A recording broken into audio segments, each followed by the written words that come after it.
भाई बगलिया के कहतानी हम होगा के बाटे ई कलयुग के खिस्सा सुनतानी ध्यान लगा के गावतानी गरीब चालीसा भाई भाई नहीं के हो भाई बन गईले बा सब कसाई खैले बिना अब जियल न जाई गरीब के जिंदगी कैसे बिताई काम धंधा बंद पड़ल बा करी रब जी कौन उपाय कथा के बदली आगे दिशा सुनत रह भाई गरीब चालीसा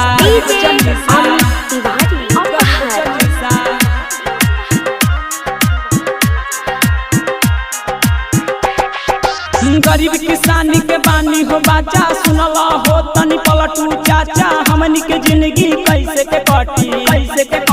5 साल के उम्र में चाचा खाना खाई लेबर में कटी माई बाप के प्यार भुलाइल में हर के जाल में गइलू भाई दोष पाल के बारा कैलस सब गइले हो भुलाई गरीब के जिंदगी हम बिताई बसिया भातू रोजो खाई कथा के बाटे कलयुग खिस्सा सुनत रहा भाई गरीब चालीसा डीजे अमित तिवारी अपहर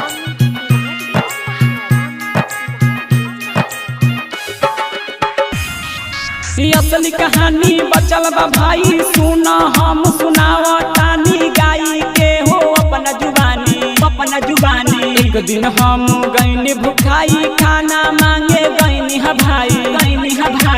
ऐसन ठोकर हमके मरल से गिर गईनी हो हम ओझराई